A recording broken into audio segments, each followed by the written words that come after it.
Frédéric Souillot, Force ouvrière. La pénibilité, notamment des artisans, elle est prise en compte là ou pas? Ben non. Les 7 critères de pénibilité qu'on avait, c'est la majorité du quinquennat précédent, la même, qui les a fait sauter. Et aujourd'hui, quand on entend on va revenir sur la pénibilité ou les carrières longues, oui, mais avec 2 ans de plus. C'est dans tous les cas recul de l'âge de départ à 64 ans, et après on verra les critères de pénibilité et de carrière longue. Donc, non, le gouvernement ne prend pas en compte ni la pénibilité, ni les carrières longues. Et je comprends bien ce jeune homme. On l'explique depuis longtemps, mais c'était déjà en 2010, quand on nous a dit « vous allez reculer de 2 ans, on va mettre en place les critères de pénibilité et de carrière longue ». 13 ans plus tard, il n'y a rien. Donc la pénibilité, elle n'est pas prise en compte. Et la Première ministre qui dit qu'elle a bougé sur les carrières longues, elle dit « ceux qui ont commencé à travailler entre 20 et 21 ans partiront à 63 ans au lieu de 64 ». Ouais, c'est ça. Non, vous ne la croyez pas? Déjà, en mathématiques, je ne sais pas comment fait la Première ministre, mais sur 12 mois, 5 trimestres, c'est nouveau. Ou alors peut-être les années bissextiles, si elles s'étendent, mais... C'est quand même 60 000 personnes. Ah bon? 30 000 personnes. C'est l'estimation qu'elle a donnée. Ouais, d'accord. Et aujourd'hui, ils partent à quel âge? Aujourd'hui, ils partent à... 60 Non, ils partent à 62 ans. Eh bien voilà. Donc, quelle que soit la mesurette que va annoncer la Première ministre, de toute façon, c'est toujours avec un recul de l'âge de départ. Carrière longue, moi j'en suis une. Bah, aujourd'hui, c'est 60 ans. Demain, c'est 61 ans et 10 mois. Et j'ai commencé à bosser, j'avais 16 ans. Donc, quelle que soit l'annonce de la Première ministre, bah, c'est toujours avec un recul de l'âge de départ. Et si elle l'annonce, c'est pour aller draguer les voix des Républicains, selon vous, M. Souillot? Bah, je ne sais pas qui elle essaie de draguer, mais en tout cas, pour les organisations syndicales, on n'a plus de nouvelles. Mais les Républicains, ils auraient intérêt à voter cette réforme? C'est plus facile pour moi de faire le marché le samedi matin que le député de la 5e circonscription de Côte-d'Or. Je l'ai encore croisé samedi, c'est une dame. C'est compliqué. D'accord. Fabien Villedieu, sur la pénibilité, les carrières longues, on a entendu ce témoignage d'un carreleur qui dit « moi, je ne pourrais pas aller à 64 ans ». Est-ce que l'amélioration proposée par Elisabeth Borne est suffisante? Bah non, surtout que c'est... Enfin, pour moi, une avancée, c'est quand vous travaillez moins. Voilà, en fait, c'est juste, vous passez de 62 à 63, donc vous avez une année de plus. Non, faire passer une avancée alors qu'en fait, vous grattez une année de plus. Mais moi, je pense que le témoignage, voilà, l'artisan, il a tout dit, quoi. Voilà. Il ne peut pas travailler les charges lourdes. Les charges lourdes, ça a été retiré en 2017. La pénibilité. Ils l'ont même pas remis. Non. Ils l'ont pas remis. C'est pas considéré. Alors, vous aurez le droit à une visite médicale et si le médecin il constate que vous êtes cassé, bah, il sera obligé de vous arrêter et vous partir en retraite. Mais si vous n'êtes pas cassé, les charges lourdes, vous pouvez porter du ciment. Voilà, il n'y aura pas de souci. Jusqu'à 64 ans. Jusqu'à 64 ans. Donc la réforme est injuste. Donc c'est même cynique.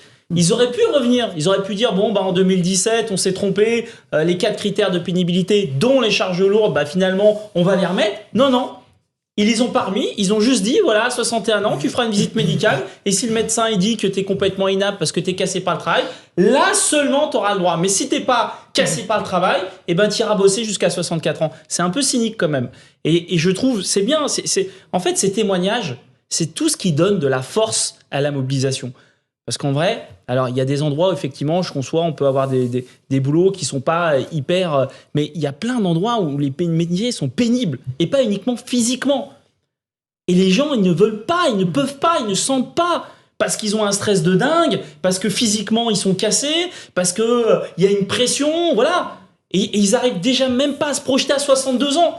Donc se projeter à 64 ans, parce que finalement, les seuls à qui on va pas demander d'efforts, c'est qui? C'est les entreprises. Parce que pourquoi les gens, aujourd'hui, ils travaillent déjà pas à 62 ans? Parce qu'il y a plein d'entreprises, dès qu'elles peuvent se débarrasser des seniors, elles s'en débarrassent. Parce qu'il y a tellement de cons... Parfois avec la complicité des syndicats. Vous oui, avez signé, par exemple, Oui, pour des c'est plans vrai, de départ qui permettent de partir vrai, généreusement, mais- parfois à 55 ans. Non, mais objectivement, ça Louis ça Dragnel. C'est vous normal, a parfois... de la part des organisations Civil. syndicales, Ah oui, lorsqu'il y mais- a des collègues qui vous disent j'ai possibilité de partir avant, c'est normal qu'on accompagne ça. Mais aujourd'hui, il y a un peu une hypocrisie où finalement, dès qu'on peut se débarrasser des seniors, on le Non, mais fait ça, dans le monde je du suis d'accord travail. avec vous. Ouais. Et aujourd'hui, alors, on va exiger, il y aura des sanctions si effectivement l'index n'est pas publié. Et par contre, si l'index il dit que les chiffres sont pas bons, il n'y aura aucune sanction. Donc finalement, les seuls à qui on ne demande pas d'effort, c'est quand même les principaux responsables du fait qu'il n'y ait pas beaucoup, en tout cas pas suffisamment, de seniors dans le monde du travail. Monsieur Souillot, sur ça, sur le taux d'emploi des seniors, l'index, c'est une solution ou pas? Est-ce Mais qu'il non, faut c'est peut-être pas pas la inciter solution. les entreprises Mais autrement à regardez embaucher les seniors? l'index égalité professionnelle Mhm. et l'égalité de salaire. Hommes-femmes. Donc, l'index, là, en plus, j'ai lu ce qu'avait dit le Conseil constitutionnel. Il y a toutes les chances que ce soit recalé parce que c'est un projet de loi de finances rectificative de la sécurité sociale. Donc, l'index, ce serait un chèque en blanc qu'on signerait au gouvernement. Dans une prochaine loi, il la mettrait peut-être en place. Et encore, s'il n'y a pas de sanctions pour les entreprises. Maintenant, sur ce que vous avez dit, sur les plans sociaux et les plans de départ volontaires après 55 ans. Oui, pendant des années, mais on demandait à qui de financer? Aux entreprises. On ne mettait pas les licenciés à la charge de la collectivité et de l'assurance chômage. Là, le taux d'emploi des 55-64 ans, c'est des ruptures conventionnelles, souvent forcées, des salariés qui sont maladie ou invalidité. Et pour eux, qu'est-ce que ça va changer, le recul de l'âge de départ? On va les garder 2 ans de plus en maladie ou en invalidité, et 18% d'entre eux qui sont aux minima sociaux et pour certains au RSA. Vous avez vu votre mère ou votre père bosser toute sa vie et terminer au RSA parce qu'il était licencié à 55 ou à 56 ans? Perdre son emploi, être au chômage ou au RSA, c'est pas un choix.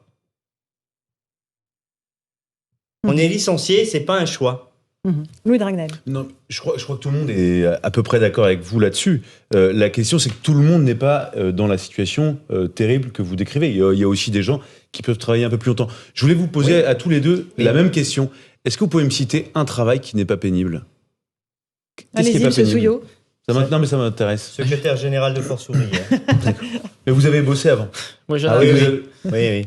Non, Oui. si je faisais de la Fabien provocation, je dirais journaliste sur un plateau télé, mais là, c'est vraiment de la provocation. Non, je pense qu'il y a beaucoup de métiers qui sont pénibles. Il y en a qui sont un peu plus pénibles que d'autres. Voilà. Oui. Je suis pense d'accord que porter des sacs de ciment toute la journée jusqu'à 64 ans, c'est difficile. Moi, ici, l'ambiance est globalement assez sympa. Voilà, même on s'engueule un peu, mais ça va. De moins en moins. Non, on s'engueule de moins en moins. Ouais. Mais voilà, c'est peut-être plus facile de Mais- se projeter jusqu'à un certain âge aussi. Bien sûr, Voilà. bien sûr. Mais- Et ça Mais évidemment. faut aussi s'en Non, mais rendre compte. Bien sûr, en fait, je vous pose cette Voilà, question parce faut que aussi bien s'en sûr rendre qu'il y a compte. des métiers physiques, le Bien sûr. reportage témoigne par lui-même. Enfin, il y a même pas de débat et on comprend bien que des gens qui portent des charges lourdes à 62 ans, ils ont plus l'énergie, plus la force, plus les capacités de le faire. Mais on voit quand même s'installer dans le débat public tout le monde qui dit mais en fait moi mon travail est pénible, et on voit s'installer aussi dans le débat le fait que tout le monde dit en fait finalement le travail c'est horrible, et je trouve moi à titre personnel qu'il y a quelque chose d'assez négatif aussi qui s'installe. Globalement il y a aussi des gens qui aiment leur travail, il y a des gens qui s'épanouissent dans votre travail. Même je vois ce que vous faites dans vos fonctions, même si vous êtes contre la réforme des retraites, vous êtes tout le temps souriant, vous êtes heureux d'être là, objectivement. Non mais Au travail. Non mais au travail. C'est du travail Mais pour c'est du lui, boulot ce ce que vous soir, hein. faites. Mais je vois Alors, bien mais- que ça vous, Monsieur ça Souillot, vous FO. satisfait. Mais aujourd'hui, si vous vous sentez bien dans votre travail, Vous pouvez continuer. ben vous pouvez continuer jusqu'à 70 ans. Hmm. Et c'est comme ça depuis 2010. Et l'employeur ne peut pas vous forcer à prendre votre retraite. Donc, s'il y a des gens qui s'épanouissent, et c'est tant mieux, eh bien qu'ils continuent. Aujourd'hui, on avait tout un tas de salariés qui, entre 62 et 64, parce qu'ils avaient une carrière hachée, faisaient de la surcote. Ils restaient au boulot. C'est que 50% de ceux qui y sont, hein, parce que les autres sont déjà sortis. Ils restaient au boulot pour faire de la surcote. Aujourd'hui, ça, c'est plus possible. Si la réforme passe, de 62 à 64, il n'y aura pas de surcote puisqu'on va vous demander de bosser. Et pour autant, oui. Non, 66, mais c'est non, possible. oui. ah oui, de 64 à 60. Vous parlez bien de sûr. 70 ans. Mais- Non, mais je reprends votre exemple. Non, mais non. si on est honnête intellectuellement là-dessus. Ben moi, je suis honnête intellectuellement. C'est à chaque fois un recul de l'âge de départ. Non, mais monsieur Et Souillot, Ah oui, vous mais ça, pouvez oui. prendre votre retraite et reprendre un travail derrière.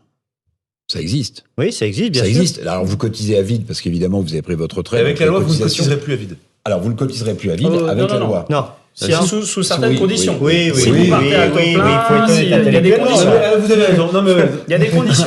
Vous êtes trop jeune, Louis. Vous êtes trop Ça, c'est jeune. comme Non, les mais j'ai assurances. regardé. C'est comme les assurances, faut toujours regarder. Ouais, les petites lignes en dessous. Et à la fin, t'es pas assuré, quoi. T'as le sinistre et Je voulais t'es à pas mon tour vous endommagé, quoi. poser une question à tous les deux. Bon, évidemment, Encore une l'exemple fois. qu'on a vu là, il est terrifiant. Hein. Une question Il courte, est- hein, Eric.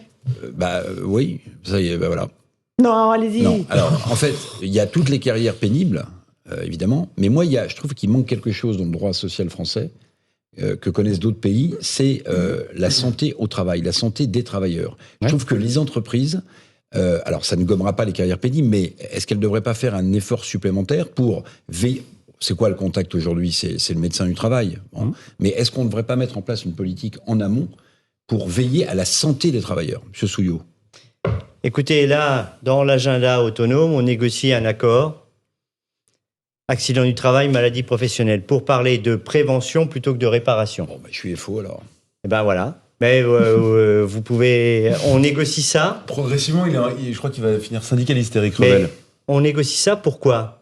Sur accident du travail, maladie professionnelle, à la fin, on s'aperçoit les salariés qui sont usés, les 22% qui liquident leur retraite, qui sont en maladie, longue maladie ou invalidité, ben là, c'est réparation. Donc, si on travaille sur la prévention et la pénibilité, notamment dès le début, y compris les horaires décalés et tout ce qui va avec, eh bien, là, on va faire de la prévention et surtout, on ne va pas parler d'économie puisqu'il y a de l'excédent budgétaire sur accident du travail et maladie professionnelle. Eh bien, on pourra faire de la reconversion des 55 ans et plus qui ont la compétence et le rôle de père vis-à-vis des plus jeunes qui arrivent. Alors, Mais Frédéric c'est Deux. vrai Voilà. que c'est une question qui est complexe et une des difficultés qu'il y a, moi je vois à la SNCF, c'est que en fait on est payé à la production, c'est-à-dire les conducteurs de train. Plus vous conduisez des trains, les gens le savent pas, et plus vous êtes payé. Voilà, on est payé à la tâche. Voilà. Et la difficulté qu'il y a, c'est qu'avec les années, alors ça c'est bien quand tu es jeune parce que tu es hyper motivé, mais avec les années, bah, tu as un peu moins d'énergie. Ce qui fait que si le collègue il est descendu d'une machine, il arrête de conduire des trains, il perd 1 500 € Oui. par mois. Mm. Il perd 1 500 € par mois s'il arrête de conduire des trains en fin de carrière. Mais c'est partout pareil, quelqu'un qui bosse en 3-8 de nuit, vous êtes mieux rémunéré la nuit, ce qui est normal. Voilà. Bah, en vieillissant, bah, les nuits que t'enquillais bien à 20 ans, à 40 ans, c'est un peu plus dur. À 50 ans, tu fais la tête, et à 60 ans, tu n'y arrives pas. Eh ben, vous arrêtez de faire des nuits, vous perdez de l'argent. Voilà. Et c'est ça la difficulté, notamment dans le travail des seniors, c'est que vu le monde du travail qu'on a, où on t'est quand même payé à la carotte, faut dire ce qui est. Si vous voulez que les gens ils bossent la nuit, il faut donner à la carotte, autrement ils viennent pas bosser la nuit, ou les week-ends, ou ainsi de suite. Et ben, en fin de carrière, vous avez moins d'énergie. Et ben vous arrêtez d'avoir ces horaires atypiques, et ben vous perdez de l'argent. C'est aussi la difficulté justement qu'il y a, notamment dans le travail des seniors. Encore une question, Monsieur Souillot, à propos de la clause de revoyure qu'on entend beaucoup. Est-ce qu'il faut une clause de revoyure? Et ça voudrait dire que cette réforme ne sert donc à rien. On va la voter ou pas, peut-être. Et il faudra se redonner rendez-vous en 2027. Ben, il ne faut pas se donner rendez-vous en 2027. En 2027, je crois qu'il y a d'autres élections. A priori, oui. Et il y a quelques candidats déjà, enfin, j'ai cru entendre. Si on dit clause de revoyure, ça veut dire qu'on a une nouvelle réforme des retraites en 2027. Et ben ça, c'est pas possible, quoi.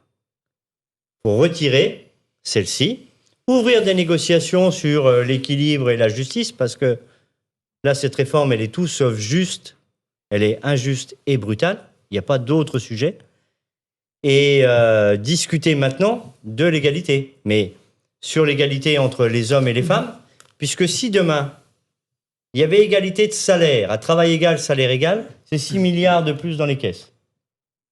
Tous les mois. C'est pas autre chose. Et vous pensez que cette réforme peut ne pas être adoptée par le Parlement?